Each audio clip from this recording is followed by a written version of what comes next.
મારું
નામ સંગીતાબેન રાજેશ મહેશ્વરી।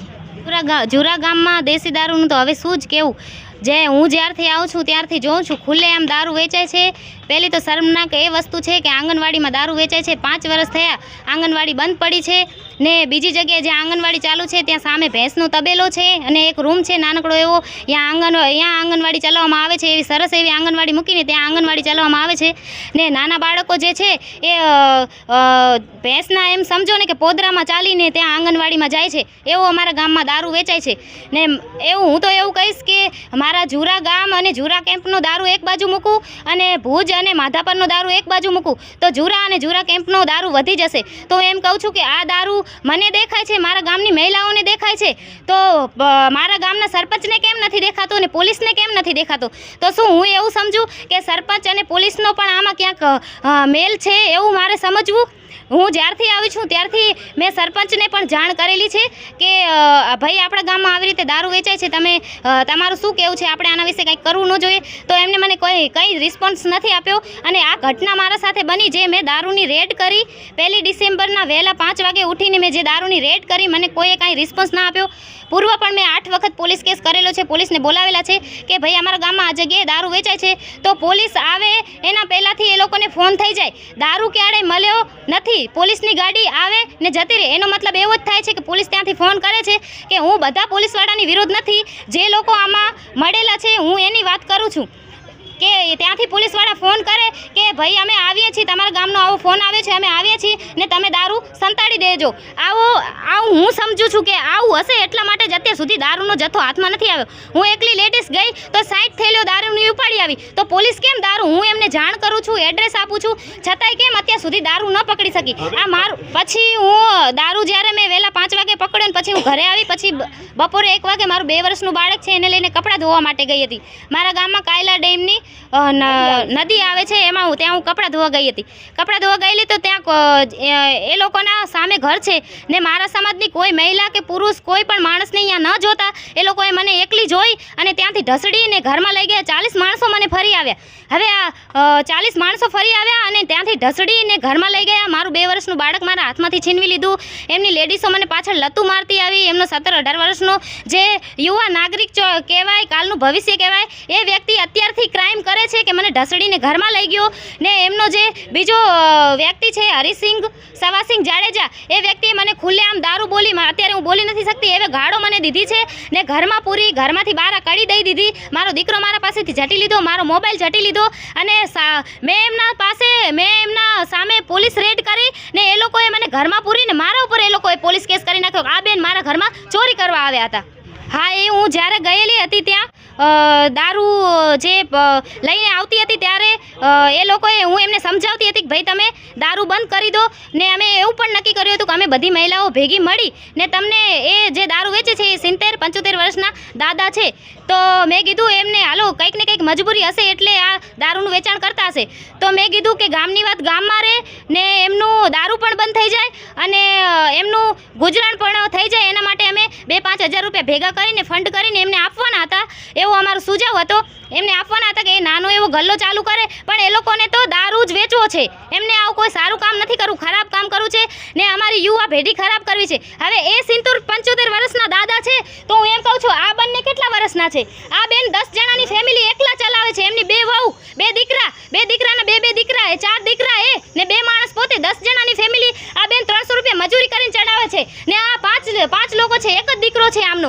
પોલીસે પહેલા જ્યારે અમે ગયા પોલીસ સ્ટેશનમાં ત્યારે લોકો મારી ફરિયાદ લેવા તૈયાર ના હતા, પણ ખાલી લખાણ કે અમે લખાણ કરીએ ને કાલે અમે એમ લોકોની ધરપકડ કરશું. તો આવા ક્રિમિનલની કાલે ધરપકડ કેમ? મારા પાસે પ્રૂફ છે, બધું છે, તો કાલે ધરપકડ કેમ કરવાની? આજે જ કલાકની અંદર કેમ નહીં? તો મારી માંગ એવી હતી કે તમે 1 કલાકની અંદર ધરપકડ કરો. તો અમે 3 વાગ્યાથી મારા 2 વર્ષના બાળકને લઈને 3 વાગ્યાથી હું આવેલી હતી. 5:30-6 વાગ્યા સુધી મેં ને બીજા મારા ભેગા ઘણા બધા કાર્યકર્તાઓ હતા. અમે માથાકૂટ કરી છતાં પણ એ લોકોએ કોઈ કાર્યવાહી કરી નહીં ને એ લોકો પોલીસ કમ્પ્લેન ધરપકડ કરવા માટે તૈયાર ના થતા હતા.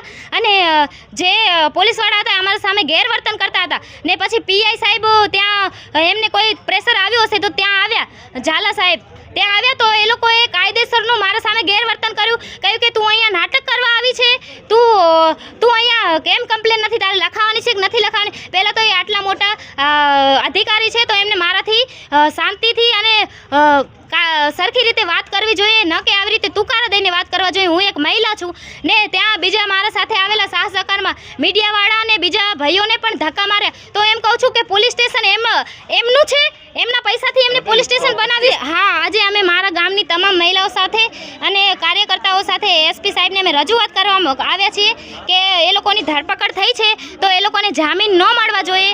આ મુદ્દો છે બહુ મહત્ત્વનો, બહુ મોટો મુદ્દો છે કે 40 જણા એક મહિલાને પકડીને ઢસડીને ઘરમાં પૂરે ને ના 2 વર્ષના બાળકને એનાથી અલગ કરી નાખે. આ મુદ્દો બહુ મોટો છે.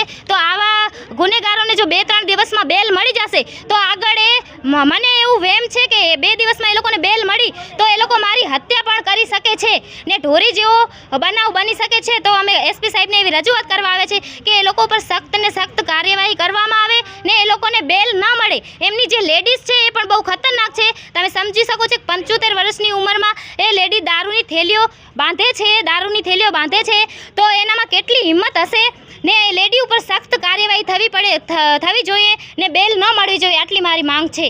આજે એસપી સાહેબને એક રજૂઆત કરવામાં આવી હતી, જે રજૂઆત આજે કચ્છ ગુજરાત જોઈ જ રહ્યું છે કે એક નશા મુક્ત ગુજરાત અને કચ્છના એક સપના જોતા જાણે કે મહિલાઓ અને એ જાણે કચ્છભર એ જોઈ રહ્યું છે કે આ નશાથી મુક્ત થાય. આજે નશો એટલે જાણે કચ્છભરમાં એક સામાન્ય બાબત બની છે. દારૂ એટલે પાણીથી પણ કહેવાય ને કે આસાનીથી મળતી એક બાબત બની ગઈ છે. સાથે સાથે ડ્રગ્સના વેપલાઓ ખૂબ વધ્યા છે. ત્યારે કચ્છની એક ભુજ તાલુકાનો એક બનાવ, જેમાં એક મહિલા, એક બાહોશ મહિલા, જેણે એક બાબત ઉપાડી કે દારૂના કારણે મારા ઘર પરિવારો, મારો સમાજ જ્યારે એક ખાઈમાં પડી રહ્યો છે, તો એણે ખુદ એક જીમો ઉપાડી અને એક જનતા રેડ પાડી. સવારના 5 વાગે બેને જનતા રેડ પાડી અને એના બાદ આજે આપણને એક કઠણાઈ છે કે એ બુટલેગરોની તમે તાકાત અને હિંમત તો જુઓ કે બીજા દિવસે 30-40 જણા ભેગા થઈ અને એને એક જગ્યાએ અકેલી જોઈ અને એને ઢસડી 100 મીટર અને એક રૂમમાં કેદ કરે છે. એનો 2 વર્ષનો બાળક એનાથી જૂટવી લેવામાં આવે છે અને આના ઉપર અમાનવીય જેવો ત્રાસ ગુજારવામાં આવે છે. આ તો એક સમાજના વ્યક્તિ દ્વારા જોતા જાણે કે એને બચાવી લેવામાં આવ્યું, નહીં તો એવો પણ બનાવ અહીંયા બની જાત કે આ દારૂના મુદ્દે આ માતા અને દીકરાની હાલત પણ એ ગંભીરથી ગંભીર બનત. માટે અમે એ મુદ્દે પર ચોક્કસ કહીએ છીએ કે આ બુટલેગરોને આટલો બધો પાવર અને આટલો બધો સાથ સહકાર કોનો છે. બીજી વાત આપણે કરીએ કે માધાપર જ્યારે આ બેન એને ઝુરા ગામથી માધાપર લઈ જવામાં આવ્યો ત્યારે મહિલા પોલીસ સાથે નહીં રાખવામાં આવી અને જે પોલીસ કર્મીઓ આવ્યા હતા એમણે આ બેન સાથે અત્યંત ગંભીર જાણે વર્તન કર્યું. એક મહિલા સાથે કેવી રીતના વર્તન કરવું એ પોલીસને ભાન હોવી જોઈએ, પણ એને તું તકારી કરી ગાડીમાં બેસાડી અને પોલીસ સ્ટેશને લઈ આવ્યા. અને પોલીસ સ્ટેશને પણ એ તો ખૂબ દુઃખદ કહેવાય કે પીઆઈ સાહેબ જે એક કક્ષાએ બેઠેલા અધિકારી છે એમને પણ આ બેન સાથે ખૂબ ખરાબ વર્તન કર્યો. પણ એ સાથે અમે જ્યારે એસપી સાહેબ સાથે મારી ગઈકાલે પણ ટેલિફોનિક ચર્ચા થઈ, એના બાદ જાણવા મળ્યું કે એમની બદલી થઈ ગઈ છે, પણ સાહેબ અમે ફરી કહીએ છીએ એક બદલીથી જ કાંઈ પૂરું નહીં થાય, કારણ કે પોલીસે આવનારા જે પણ તમારી સામે ફરિયાદીઓ છે અને એમની તમે વાત પણ આવી રીતના સાંભળતા હો તે ગંભીર બાબત છે. સાથે ફરી એ પણ જણાવીશ, આજે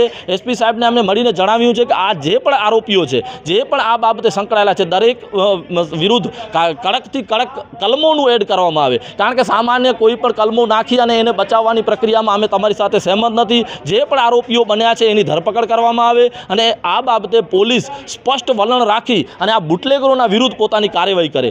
એસપી સાહેબ સાથે અમારી સમગ્ર રજૂઆત થઈ. સંગીતાબેન તેમજ અમારી સાથે એ ગામની દરેક મહિલાઓ આજે ઉપસ્થિત છે અને સાહેબ દ્વારા સારો એવો પ્રતિભાવ મળ્યો છે. તે છતાં જણાવીએ છીએ કે આ દારૂના દૂષણને ડામવા માટે આવનારા સમયમાં ઘરોઘરથી મહિલાઓ નીકળશે અને ચોક્કસપણે હવે કોઈ પણ અડ્ડાઓ આવી રીતના રેલમછેલમ છતાં હશે તો એના ઉપર જનતા રેડ થશે. એ આજે અમે એસપી સાહેબને રજૂઆત કરી છે. ખરેખર દેશી દારૂનું જે જથ્થો પકડવામાં આવ્યો, એક શરમજનક વાત તો એ છે કે એક નાના નાના ભૂલકાઓ જે સ્કૂલમાં ભણે છે, જે આંગણવાડી છે, એમાં દારૂ વેચાય છે. શરમજનક વાત તો એ છે. અને આજે જે સંગીતા જેને પોતે જુરા ગામની અંદર દારૂ પકડ્યો અને દારૂ એ વસ્તુ જ પોલીસનું કામ હતું, છતાંય પણ એ બેન જઈ અને આવી રીતે કે મારા ગામની અંદર કે આવા નાના નાના આજે મારું છોકરું છે કે એ છોકરું મારું કે કાલ ઉઠીને દારૂ ના પીએ, એના માટે એને બહુ અંદરથી એવું. તો મારું એ કહેવું છે કે પોલીસવાળા એમને સાથ સપોર્ટ આપવાના બદલે એમને બહુ એની સંગીતાબેનને બહુ જેમ અપમાનિત કર્યા, એને એલફેલ બોલ્યા. અને પહેલો મુદ્દો તો એ છે કે પોલીસ સામેથી એને પોલીસ પકડવા માટે આવી એને. અને બીજું કે એને ખરેખર એક શરમજનક વાત એ છે કે મહિલા પોલીસને જરૂર આવી જોઈએ એમ. એને બદલામાં પોલીસ પોતે આવી ત્યાં કણે અને સંગીતાબેન એલફેલ બોલ્યા અને સંગીતાબેનને કોઈ પણ એક દારૂ માટે જે એને કર્યું છે એ બહુ આમ શરમજનક વાત છે. કે આજે જે ગામના સરપંચ જે છે એને જે ધ્યાન રાખવું પડે ગામની અંદર કે આટલા ગામની અંદર દારૂ વેચાય છે ચારે બાજુ એમ, અને જથ્થા પકડાય. સરપંચને વાત કરવામાં આવી છે છતાંય પણ સરપંચ કોઈ એક્શન નથી લેતા. તો આ શરમજનક વાત છે.